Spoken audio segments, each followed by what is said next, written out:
ایک خوبصورت اور رنگین کارٹونوں کی دنیا میں خوش آمدید، جہاں ہر طرف خوشیاں اور قہقہے بکھرے ہوئے ہیں۔ یہاں ہر رنگ کے کارٹون مل جل کر رہتے ہیں، لیکن اس بھیڑ میں ایک کردار ایسا بھی ہے جو اپنی رنگت کی وجہ سے باقیوں سے الگ محسوس کرتا ہے۔ اس کا نام کالو ہے، جو نہایت ہی سادہ اور نیک دل ہے۔ افسوس کی بات یہ ہے کہ دوسرے کارٹون کالو کا مذاق اڑاتے ہیں۔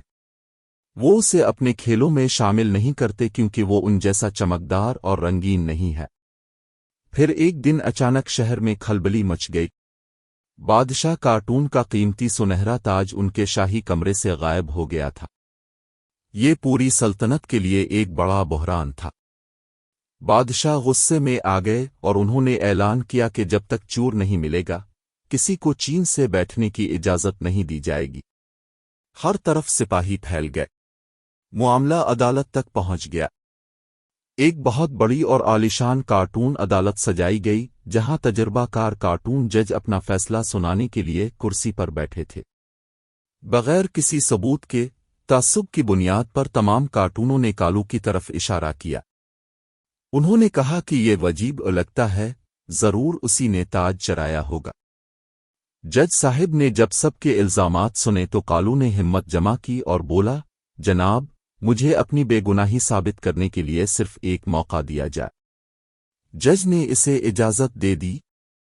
کالو فوراً اس شاہی کمرے میں گیا جہاں سے تاج چوری ہوا تھا۔ اس نے باریکی سے ہر چیز کا معائنہ شروع کر دیا۔ اچانک کالو کی نظر زمین پر پڑی نیلے پینٹ کے نشانات پر پڑی۔ اسے سمجھ آ گیا کہ چور نے بھاگتے وقت پینٹ کی بالٹی گرا دی تھی یا اس کے ہاتھ گندے تھے۔ کالو واپس عدالت آیا اور جج سے درخواست کی کہ تمام کارٹونوں کے ہاتھ چیک کیے جائیں۔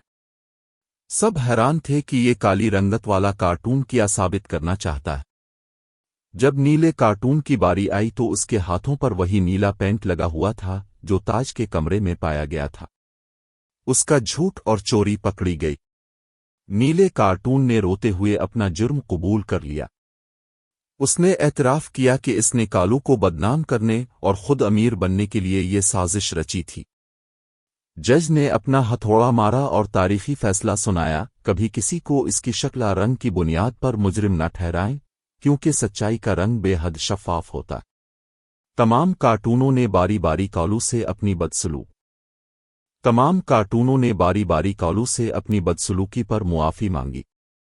انہوں نے محسوس کیا کہ کالو نہ صرف ذہین ہے بلکہ اس کا دل سب سے صاف ہے۔